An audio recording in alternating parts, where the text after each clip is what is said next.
الرحمن الرحيم وما أبرئ نفسي إن النفس لأمارة بالسوء إلا ما رحم ربي إن ربي غفور رحيم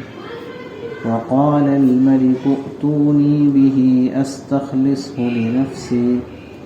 فلما كلمه قال إنك اليوم لدينا مكين أمين قال اجعلني على خزائن الأرض إني حفيظ عليم صدق الله العظيم وما أبرئ نفسي اور میں یہ دعویٰ نہیں کرتا کہ میرا نفس بالکل پاک و صاف ہے. ان النفس لأمارة بالسوء، واقعہ یہ ہے کہ نفس تو برائی کی تلقین کرتا ہی رہتا ہے. الا ما رحم ربی، ہاں میرا رب رحم فرما دے تو بات اور ہے. ان ربی غفور الرحیم، کہ اس صورت میں نفس کا کوئی داؤ نہیں چلتا، بے شک میرا رب بہت بخشنے والا اور بڑا مہربان ہے. وقال الملك ائتوني به استخلصه لنفسي، اور بادشاہ نے کہا کہ اس کو میرے پاس لے آؤ. ائتوني به استخلصه لنفسي، میں اسے خالص اپنا معاون بناؤں گا. فلما کلمہ، چنانچہ جب یوسف علیہ السلام بادشاہ کے پاس آ گئے اور بادشاہ نے ان سے باتیں کی، قال انک اليوم لدینا مکین امین،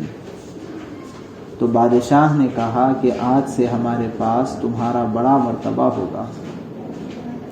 اور تم پر پورا بھروسہ کیا جائے گا. قال اجعلنی علی خزائن الارض، یوسف علیہ السلام نے کہا آپ مجھے ملک کے خزانوں کے انتظام پر مقرر کر دیجیے. انی حفیظ علیم، یقین رکھیے کہ مجھے حفاظت کرنا خوب آتا ہے اور میں اس کام کا پورا علم رکھتا ہوں. یہ سورہ یوسف کا تقریباً آدھا حصہ یہاں مکمل ہو چکا ہے، بقیہ تقریباً آدھا حصہ باقی. جیسے گزشتہ یہ بات آئی تھی کہ سورہ یوسف کی خصوصیت یہ ہے کہ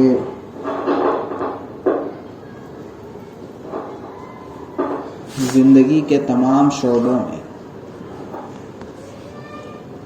اس کے ذریعے سے رہبری اور رہنمائی حاصل کی جا سکتی. چنانچہ اس حوالے سے گزشتہ گھریلو مسائل کے سلسلے میں کیا رہنمائی اس کے ذریعے سے ہمیں ملتی ہے وہ بات آئی تھی. گزشتہ جو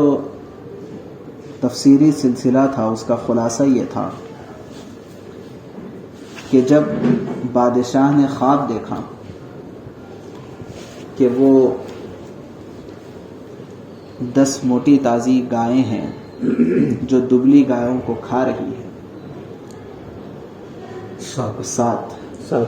اور 7 بالیاں ہیں جو تر و تازہ ہے، وہ سوکھی بالیوں کو لپٹ گئی ہے. اس نے اس خواب کے ذریعے سے بے چینی کا اظہار کیا اور اپنے جو کارندے تھے، درباری لوگ تھے، ان کے سامنے اس خواب کی تعبیر معلوم کرنے کے لیے خواب بیان کیا. ان لوگوں نے تو لا علمی کا اظہار کر دیا اور کہا کہ یہ کچھ پریشان قسم کے خیالات ہیں، حقیقت سے اس کا تعلق نہیں ہے. کچھ دن کے بعد اس شخص کو یاد آیا جس نے حضرت یوسف علیہ السلام کے ساتھ جیل میں بھی وقت گزارا تھا اور واپس دربار میں دوبارہ پہنچ گیا تو اس کو یاد آیا کہ حضرت یوسف علیہ السلام سے جا کر کے خواب کی تعبیر معلوم کرے گا۔ چنانچہ اس نے بادشاہ سے اجازت چاہی، بادشاہ نے اجازت دے دی اور اسی اجازت کے نتیجے میں وہ یوسف علیہ السلام کے پاس رہائی کا پروانہ لے کر کے پہنچا۔ یوسف علیہ السلام نے خواب سنا اور اس کی تعبیر بھی بیان کی اور اس کی تدبیر بھی بیان کی کہ یہ جو کرائسس آنے والا ہے ملک میں، اکنامیکل کرائسس، تو اس کرائسس کے حالات میں کون سے طریقے کے ذریعے سے ملک کے اندر بھوک مری پیدا نہیں ہوگی، اکانومی ملک کی نہیں گرے گی، تو وہ تدبیر بھی 2 جملوں میں یوسف علیہ السلام کو بتلا دی۔ جب بادشاہ کو اس کا علم ہوا تو بادشاہ نے یہ حکم نامہ جاری کیا کہ یوسف علیہ السلام کو بلا لیا جائے، کیونکہ اس کو اس بات کا اندازہ ہو گیا کہ ایک بہت قیمتی ہیرا ہے جو جیل میں پڑا ہوا ہے، اس کے ذریعے سے ہم اپنے ملک کے معاملات میں بہت کچھ فائدہ اٹھا سکتے ہیں۔ اس نے یوسف علیہ السلام کی رہائی کا حکم جاری کیا۔ جب یہ شخص رہائی کا پروانہ لے کر کے آیا تو یوسف علیہ السلام نے بہت بے نیازی کے ساتھ انکار کیا اور کہا کہ جا کر کے پہلے یہ معلوم کر کے آؤ کہ جن عورتوں کے الزام کے نتیجے میں آپ لوگوں نے مجھے گرفتار کیا تھا ان عورتوں کا کیا ہوا۔ اس سلسلے میں کچھ تفصیلات بھی گزشتہ آئی ہے، تو بادشاہ کو اس کے اوپر بڑا تعجب ہوا۔ یوسف علیہ السلام کو بھی یہ بات پیش نظر تھی کہ کسی بھی اعتبار سے بادشاہ کا یا کسی اور کا احسان ہمارے سر پہ نہ رہے، اگر یہ تحقیقات کروائے بغیر آزادی ہو جاتی اور رہائی ہو جاتی تو وہ بادشاہ کا احسان رہتا یوسف علیہ السلام کے سر پر ہمیشہ کے لیے، حالانکہ اس احسان کی ضرورت نہیں تھی کیونکہ یوسف علیہ السلام مجرم ملزم نہیں تھے۔ چنانچہ جب واپس کر دیا گیا اور یوسف علیہ السلام نے رہا ہونے سے انکار کر دیا اور کہا کہ تحقیقات کروائی جائے، تو اس پر بادشاہ کو تعجب بھی ہوا اور فکر بھی لاحق ہوئی۔ اس نے وہ تمام لوگوں کو بلا لیا جن لوگوں کے سلسلے میں یہ بات تھی کہ ان لوگوں نے یوسف علیہ السلام پر الزام لگایا ہے، ان کو بلا لیا اور بلا کر کے فوری عدالت قائم کی اور ان عورتوں سے جن عورتوں نے اپنے ہاتھ کاٹ لیے تھے ان لوگوں سے بادشاہ نے پوچھا کہ کیا معاملہ ہے۔ ان عورتوں نے صاف صاف یہ کہہ دیا کہ حقیقت یہ ہے کہ یوسف علیہ السلام کے اندر ہم نے تو کوئی برائی دیکھی نہیں۔ ان لوگوں نے یہ نہیں کہا کہ امرأۃ العزیز یعنی جو عزیز کی بیوی ہے زلیخا ہے اس کی کارستانی ہے، یہ نہیں کہا، اور اس کی وجوہات بھی بیان کی گئی بہت تفصیل سے گزشتہ کہ اس کے اندر کیا حکمت پوشیدہ تھی۔ ان لوگوں نے کہا کہ ہم نے یوسف علیہ السلام کے اندر تو کوئی برائی نہیں دیکھی۔ اب ظاہر بات ہے کہ جب یوسف علیہ السلام کی برائی نہیں تھی تو اس سے یہ بات سمجھ میں آ گئی کہ ہو نہ ہو یہی ساری کی ساری خواتین اس بات پر گواہ بن گئی ہے کہ اگر غلطی ہے تو وہ زلیخا کی ہے، یہ سب اس پر گواہ ہو گئی آٹومیٹک۔ تو اس وقت جب کہ معاملہ پورا بندھا کر کے اور پورا ایسے معاملہ ہو گیا کہ اب سوائے اقرار کرنے کے زلیخا کو کوئی اور راستہ ہی نہ چھوٹا، تو وہ خاتون آگے آئی اور آگے آ کر کے اس نے کہا الآن حصحص الحق، اب تو حق ظاہر ہو چکا ہے اور اب میں چھپا نہیں سکتی۔ حقیقت یہ ہے کہ انا راودتہ عن نفسہ، میں نے خود انہیں اپنی طرف سے ورغلایا تھا، وانہ لمن الصادقین، اور وہ ضرور بالضرور اور وہ یقیناً سچے پکے لوگوں میں سے۔ اب یوسف علیہ السلام کا معاملہ بالکل صاف ستھرا ہو گیا۔ یہاں پر ایک بات یہ ذہن میں آ سکتی تھی کہ اتنا سب کچھ کیوں کروایا یوسف علیہ السلام نے، اس کی بہت ساری حکمتیں ہیں۔ اللہ نے یہاں پر اس میں ایک حکمت بیان فرمائی، وہ یہ کہ فرماتے ہیں ذَلِكَ لِيَعْلَمَ أَنِّي لَمْ أَخُنْهُ بِالْغَيْبِ، یہ اس وجہ سے یوسف علیہ السلام نے تحقیقات کروائی کہ جو یوسف علیہ السلام کا آقا سمجھا جاتا تھا یعنی عزیز مصر، وہ اس بات کو اچھی طرح جان لے کہ اس کی غیر موجودگی میں نے کوئی خیانت کا معاملہ اس کے گھر والوں کے ساتھ نہیں کیا۔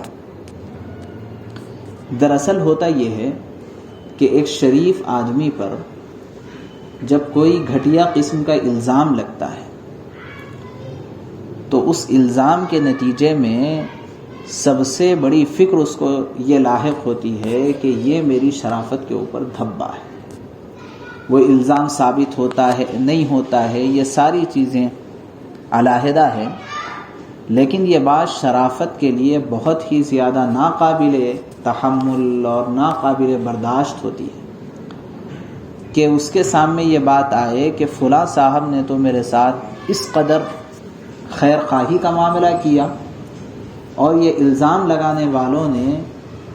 میرے اوپر الزام لگا کر کے انہیں مجھ سے بدگمان کر دیا، انہیں مجھ سے بدظن کر دیا۔ یہ ایک کریم اور شریف شخص کے لیے ایک بہت بڑے ٹینشن کی بات ہوتی ہے۔ اس جانب اشارہ کرتے ہوئے اللہ نے فرمایا ذَلِكَ لِيَعْلَمَ أَنِّي لَمْ أَخُنْهُ بِالْغَيْبِ، بہت سارے معاملات اس میں پوشیدہ تھے جو یوسف علیہ السلام نے تحقیقات کروائی ہے، اس میں کوئی ایک معاملہ چھپا ہوا نہیں ہے، لیکن ان تمام معاملات میں جو سب سے اہم ترین معاملہ ہے وہ یہ ہے کہ یوسف علیہ السلام یہ واضح کرنا چاہتے تھے سب کے سامنے کہ عزیز مصر کے جو احسانات میرے اوپر ہے، اس نے میرے اوپر جو اعتماد کیا، جو بھروسہ کیا، اس کے نتیجے میں نے اس کے گھر والوں کے ساتھ کوئی خیانت کا معاملہ نہیں کیا۔ اگر ویسے ہی مجھے چھڑا لیا جاتا صرف اس بنیاد پر کہ میں نے خواب کی تعبیر بتلائی، تو خواب کی تعبیر بتلانے کی بنیاد پر مجھے چھڑا لیا جاتا تو کم از کم آخری درجے میں عزیز مصر کے دل میں تو یہ بات رہتی کہ یہ وہ شخص جس کو رہائی ملی ہے اس بنیاد پر، وہ دراصل میرے گھر والوں کے ساتھ اس نے ایسا غلط معاملہ کیا ہے، اس کے اوپر یہ الزام ہے، اگرچہ کہ چھٹکارا مل گیا ہو۔ تو اس وجہ سے حضرت یوسف علیہ السلام نے یہ تفصیلات منگوائی اور یہ تحقیقات کروائی۔ اور دوسری بات یہ بیان فرمائی اللہ نے اس کے پیچھے حکمت کی، وَأَنَّ اللَّهَ لَا يَهْدِي كَيْدَ الْخَائِنِينَ، کہ خیانت کرنے والوں کی جو تدبیریں ہوتی ہے اللہ تبارک و تعالیٰ ان تدبیروں کے سلسلے میں کبھی بھی وہ چلنے نہیں دیتے، خیانت کرنے والوں کی تدبیریں چلنے نہیں دیتے۔ یہ اللہ کا عام نظام ہے۔ بعض مرتبہ وقتیہ طور پر ایسا محسوس ہوتا ہے کہ یہ تدبیر چل گئی ہے، لیکن حقیقت میں وہ تدبیر چلتی نہیں ہے، اس کے پیچھے کوئی اور راز پوشیدہ ہوتا ہے، اس لیے اس تدبیر کی وجہ سے خیانت کے ظاہر ہونے میں کچھ وقت لگتا ہے،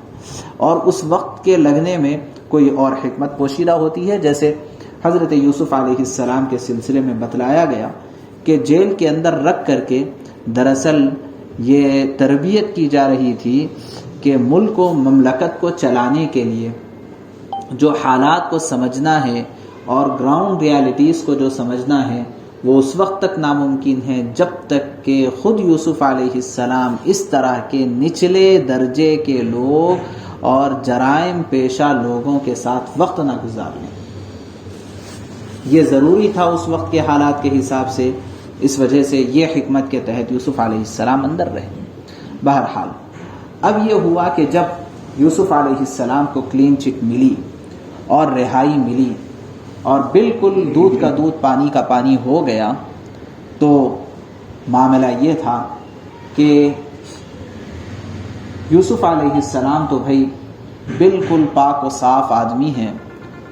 اس وجہ سے یہ معاملہ یوسف علیہ السلام کے خلاف چلا ہے۔ یہ بات ہو سکتی تھی اور خود یوسف علیہ السلام کے دل میں بھی یہ بات آ جائے، یہ عین ممکن تھا۔ جو اللہ والے ہوتے ہیں اور جو اللہ سے جتنا قریب ہوتے ہیں وہ دراصل اللہ تبارک و تعالیٰ سے اتنا ڈرنے والے ہوتے ہیں۔ رسول اللہ صلی اللہ علیہ وسلم نے فرمایا ہے کہ میں اللہ سے جتنا ڈرتا ہوں کوئی اور اللہ سے اتنا ڈرنے والا ہے نہیں۔ تو بات یہ ہے کہ جو جتنا قریب ہوتا ہے وہ اتنا ڈرتا ہے، اور یہ بالکل عقلی بات ہے کہ جب دو لوگوں کے درمیان آپس میں محبت ہو جائے، دو لوگوں میں آپس میں محبت ہو جائے تو یہ محبت جہاں ایک دوسرے سے قریب کرتی ہے وہیں پر یہ ایک دوسرے سے خوف زدہ بھی کر دیتی ہے۔ ہر کوئی اس سلسلے میں پریشان اور فکر مند رہتا ہے کہ کہیں میرے کسی کام اور کسی عمل کی وجہ سے دوسرا ناراض نہ ہو جائے۔ یہ بہت بے چینی رہتی ہے محبت میں۔ اگر کسی کو محبت کا یہ چسکا لگا ہے تو وہ اس کو صحیح طریقے سے سمجھ سکتے ہیں، مگر یہ ہمیشہ خوف لگا رہتا ہے۔ انبیاء علیہم السلام اللہ تبارک و تعالیٰ سے انتہائی قریب اور انتہائی محبت کرنے والے تھے، اس لیے انہیں سب سے زیادہ اس بات کی فکر تھی کہ ہمارا کوئی عمل ایسا نہ ہو جس عمل کی وجہ سے وہ ہم سے ناراض ہو جائیں۔ یہ ہمیشہ فکر لگی رہتی تھی۔ چنانچہ جب یہ معاملہ ہوا تو اس وقت یہ بات اگر ذہن میں آ جاتی یوسف علیہ السلام کے، جیسے ہوتا ہے کہ دو ٹیمیں کھیل رہی ہے اور ایک ٹیم جیت گئی، تو جو صحیح مسلمان ہوتا ہے، جو ایمان والا ہوتا ہے، اسے ایسے وقت میں فوری جو ذہن جاتا ہے وہ یہ ہے کہ مجھے جتانے والی ذات اللہ کی ہے، یہ اس کو ذہن میں جاتا ہے، اور سب سے پہلے اللہ کے سامنے سجدہ شکر وہ ادا کرتا ہے۔ لیکن اگر یہ بات ذہن میں نہ ہو تو اس کے نتیجے میں بجائے سجدہ شکر ادا کرنے کے اور بجائے اس کے کہ اللہ تبارک و تعالیٰ کا احسان مند ہو، بجائے اس کے اپنی وہ سامنے لاتے ہیں اور اپنی شیخی بگاڑتے ہیں کہ ہم ایسے ہیں اور ہم ویسے ہیں اور ایسا اور جو کچھ تماشے اس موقع پر ہوتے ہیں وہ سب دیکھا جاتا ہے۔ یعنی جب کوئی کامیابی کا معاملہ ہو تو اس کامیابی کے وقت میں اس کامیابی کی نسبت اللہ کی جانب کرنا یہ دراصل انبیاء کا، صحابہ کا اور دیندار لوگوں کا طریقہ ہوتا ہے، اور یہی صحیح طریقہ ہے کہ آدمی کبھی بھی کامیاب نہیں ہو سکتا اللہ تبارک و تعالیٰ کے منشا کے بغیر، اللہ کی مدد کے بغیر کبھی وہ کامیاب نہیں۔ تو یہ عین موقع تھا خوشی کا، اور خوشی کے وقت میں بندہ اللہ کو بھولتا ہے، خوشی کے موقع پر بندہ اللہ کو بھولتا ہے۔ حضرت یوسف علیہ السلام نے اس موقع پر جو طریقہ اختیار کیا ہے وہ قیامت تک آنے والے لوگوں کے لیے ایک نمونہ ہے اور ایک سبق ہے کہ اتنے عرصے سے جیل میں قید و بند کی زندگی گزار رہے تھے اور اتنے عرصے سے گرفتار تھے، اور اب جب بلایا گیا ہے تو پورے جو ہے VIP پروٹوکول دے کر کے بلایا جا رہا ہے، بادشاہ کے دربار میں بلایا جا رہا ہے۔ بادشاہ خاص طور سے یہ پروانہ بھیجا ہے جو اللہ نے بیان فرمایا کہ اتونی بہی استخلصہ لنفسی، میں اپنا قریبی آدمی بنانے کے لیے آپ کو بلا رہا ہوں، میں اپنا پرسنل اسسٹنٹ بنانے کے لیے گویا آپ کو بلا رہا ہوں۔ یہ بادشاہ اپنا ایک پروانہ دے کر کے بھیج رہا ہے، تو نہ صرف یہ کہ یوسف علیہ السلام کی جیل سے رہائی ہو رہی ہے بلکہ اس شاہانہ انداز میں رہائی شاید اس کے بعد سے آج تک کسی اور کی نہ ہوئی ہو۔ تو ایسی رہائی ہونے والی تھی، اور یہ عین موقع تھا بندہ اللہ کو بھول جائے اور اللہ کو بھول کر کے یہ سارے معاملے کو اپنی جانب پھیر دے کہ دیکھے آخر دبنا پڑا، آخر جھکنا پڑا، اور باطل ایسا ہی جھکتا ہے، غلط ایسا ہی منہ کی کھاتا ہے۔ ایسے الفاظ اور ایسے انداز، ایسا بیہیویئر عام طور پر ہوتا ہے۔ ایسے وقت میں یوسف علیہ السلام نے فوری اپنے دل کی جانب اور نفس کی جانب متوجہ ہو کر کے کہا کہ دیکھو، اگر میں ایسے حالات میں بچا ہوں کہ جب کہ ماحول پورا بنا دیا گیا تھا اس بات کا کہ میں فتنے کے اندر مبتلا ہو جاؤں، عورت مجھے اپنی جانب بلا رہی تھی اور بظاہر وہاں پر کوئی اور شخص موجود نہیں تھا سوائے اللہ تبارک و تعالیٰ کے، سارا ماحول میرے موافق تھا، ایسے وقت میں اگر میں بچ گیا ہوں تو اس میں میرا کوئی کمال نہیں ہے، بلکہ میرا نفس تو ایسا ہے جو برائی کا بہت حکم دیتا رہتا ہے، اللہ تبارک و تعالیٰ نے اپنے فضل سے مجھے بچایا ہے۔ یہ یوسف علیہ السلام نے اس وقت اقرار کیا ہے، اور اس اقرار کرنے میں حضرت یوسف علیہ السلام کی نبوی شان کے اندر کوئی کمی پیدا نہیں ہوئی کہ کسی کو شیطان یہ سمجھائے کہ دیکھو نبی ہو کر کے کہہ رہے ہیں کہ نفس امارہ ہے، نفس امارہ ہے، نبی ہو کر کے کہہ رہے ہیں، جب ان کا نفس امارہ تھا اور برائی کا بہت زیادہ حکم دیتا تھا تو ان کے اندر نبی کی شان اور نبوت کی شان کیا تھی یہ نہیں کہا جا سکتا ہے۔ وجہ یہ ہے کہ جب حضرت یوسف علیہ السلام نے یہ بات صراحت کے ساتھ فرما دی اور اعتراف کیا کہ نفس برائی کا بہت زیادہ حکم دیتا ہے، تو ایسا نفس رکھتے ہوئے ویسے حالات میں بچ جانا یہ اور بڑا کمال ہے۔ اگر کسی کا نفس مطمئن نہ ہو اور اسے ایسے حالات میں کسی خاتون کی جانب التفات اور توجہ ہی نہ ہوتی ہو تو وہ اگر کسی گناہ سے بچ رہا ہے تو کوئی کمال کی بات نہیں۔ اس میں اللہ تبارک و تعالیٰ نے اشارہ کیا ہے ان تمام نوجوانوں کی جانب، لڑکے ہو یا لڑکیاں ہوں، کہ جن کو برائی کی جانب عام طور پہ خیال جاتا رہتا ہے، ان کی جانب اشارہ کر کے اللہ نے سمجھایا کہ دیکھو تمہارا جب برائی کی جانب خیال جاتے رہتا ہے تو پریشان ہونے کی ضرورت نہیں ہے، یہ نفس امارہ ہے، ایسے وقت میں ہی برائی سے بچنا یہ سب سے بڑا کمال ہے۔ وہ شخص جس کا نفس مطمئن ہو گیا ہے اور جو جنت میں جانے کے قریب ہے اور جو بڑا بزرگ بن چکا ہے، یا پھر یہ کہ جس کے قبر میں پیر لٹک چکے ہیں، ایسے لوگ اگر برائی سے بچ رہے ہیں تو کوئی کمال کی بات نہیں۔ تو حضرت یوسف علیہ السلام کا یہ قول، یہ حضرت یوسف علیہ السلام کے نبوی شان کو بڑھانے والا ہے۔ حضرت یوسف علیہ السلام کی شان کے اندر کمی نہیں کر رہا ہے یہ لفظ۔ چنانچہ فرمایا وَمَا أُبَرِّئُ نَفْسِي، میں اپنے نفس کو بری نہیں کر سکتا، میں یہ دعویٰ نہیں کرتا کہ میرا نفس بالکل پاک و صاف ہے۔ میں یہ کب کہہ رہے ہیں؟ جب کہ کلین چٹ ملی ہے کہ نہیں آپ بالکل پاک و صاف ہیں، آپ کی کوئی غلطی نہیں ہے، وہاں سے پروانہ آ رہا ہے۔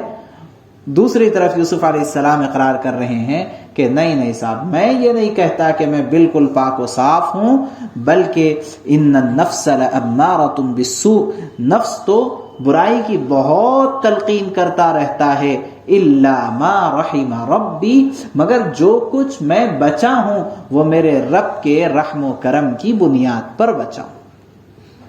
اور اس کے باوجود بھی اگر کچھ ہوا ہے، ان ربی لغفور الرحیم، میرا پروردگار بہت زیادہ معاف کرنے والا، بہت زیادہ رحم کرنے والا ہے۔ نفس امارہ کیا چیز ہے؟ نفس امارہ اصل میں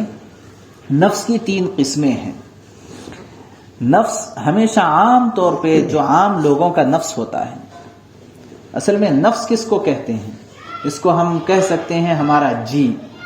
ہماری طبیعت کی چاہت کو نفس کہتے ہیں۔ یہ کوئی جو ہے گوشت کا لوتھڑا نہیں ہے جو ہمارے پاس ہے، طبیعت کی جو چاہت ہے وہ طبیعت کی چاہت کو نفس کہتے ہیں۔ یہ نفس جو عام لوگوں کا ہوتا ہے وہ عام طور پر برائی کی جانب زیادہ مائل ہوتا ہے۔ برائی کی جانب مائل نفس کو نفس امارہ کہتے ہیں۔ جب کوئی شخص اس نفس کی بات کو نہ مانتے ہوئے اور اس کو نیکی کی جانب راغب کرتے ہوئے اور اپنے آپ پر بوجھ ڈال کر کے نیکیوں پر چلتے ہوئے جب کوئی شخص اس کو عادت ڈالتا ہے نیکیوں کی، تو اس وقت ہوتا یہ ہے کہ یہ نفس کی عادت بدل کر کے تھوڑا سا یہ معاملہ ہوتا ہے کہ یہ برائی کی طرف زیادہ جاتا تو نہیں ہے، لیکن اگر کوئی برائی کا کام ہو جائے تو ملامت کرنا شروع کرتا ہے کہ یہ تمہارے سے غلطی ہوئی، یہ غلطی ہوئی، یہ غلطی ہوئی۔ تو یہ جو ملامت کرنا شروع کرتا ہے اس کو کہتے ہیں نفس لوامہ. اور جب نفس لوامہ بنتا ہے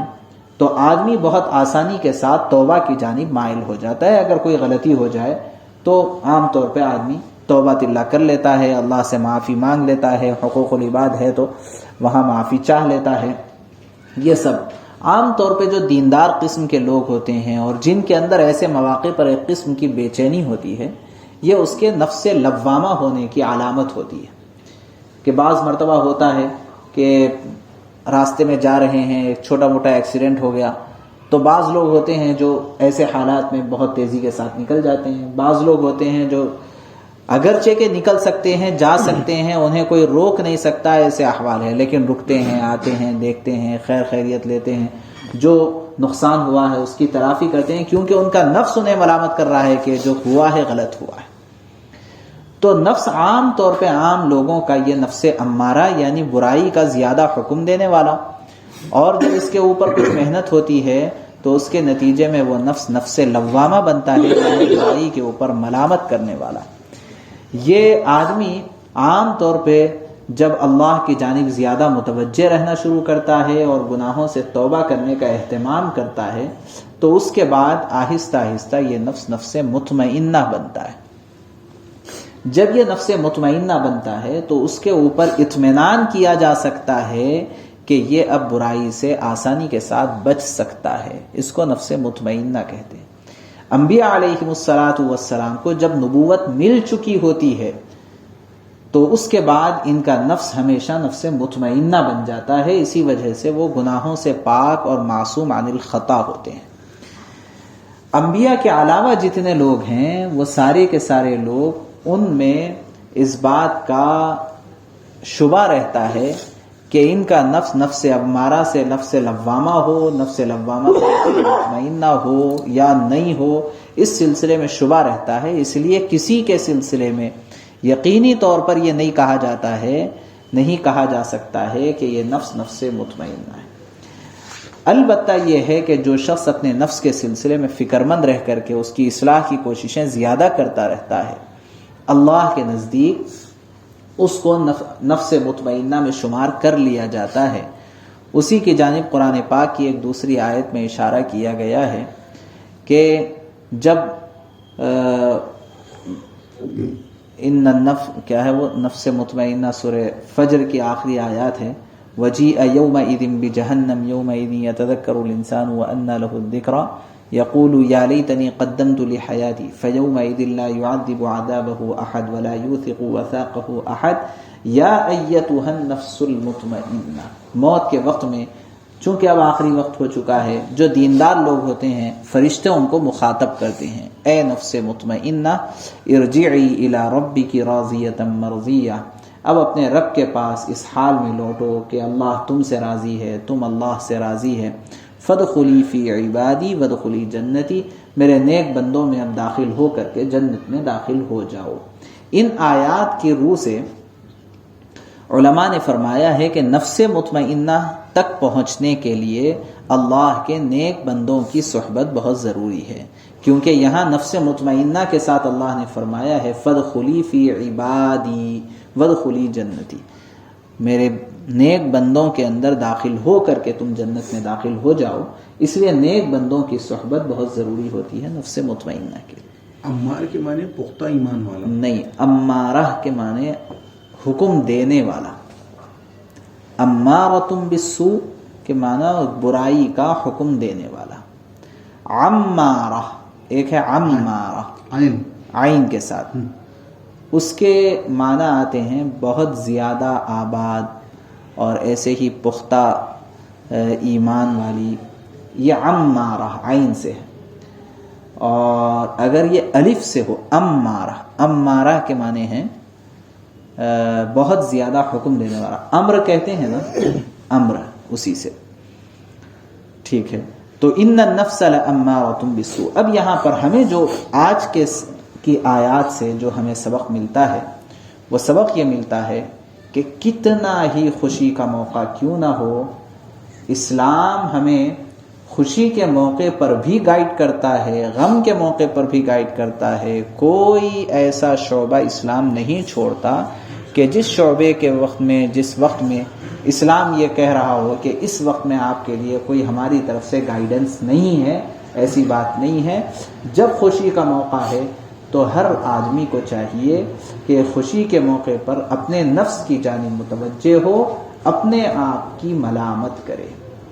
اپنے نفس کی جانب متوجہ ہو، اپنے آپ کی ملامت کرے، اور کسی اچھے کام کو جو ہم سے سرزد ہوا ہے اس کو اپنی جانب منسوب نہ کرے بلکہ اس کو اللہ کی جانب منسوب کرے، اور ہمیشہ اپنے آپ سے بدگمان رہے، دوسروں سے اچھا گمان رکھے. یہ آدمی ہمیشہ کامیاب ہوتا ہے، اور وہ آدمی ہمیشہ ناکام ہوتا ہے جو ہمیشہ اپنے آپ سے اچھا گمان رکھتا ہے کہ میں تو بہت اللہ والا ہوں اور ساری نمازیں میں پڑھ رہا ہوں اور کبھی میں جھوٹ نہیں بولتا، اور کبھی میں. جو آدمی اپنے آپ سے اچھا گمان رکھتا ہے، دوسروں سے بدگمانی کرتا ہے، وہ ناکام ہوتا ہے. یہاں حضرت یوسف علیہ السلام نے ہمیں سکھلایا ہے کہ ہمیں اپنے آپ سے بدگمان ہونا چاہیے کہ میرا نفس نفس امارہ ہے. یہ یوسف علیہ السلام نے فرمایا. اس لیے ہمیں ان تعلیمات کی روشنی میں اپنی زندگی اور روزمرہ کے اوقات کو گزارنا چاہیے. اللہ سے دعا ہے کہ کہنے سننے سے زیادہ عمل کی توفیق نصیب. سبحان اللہ.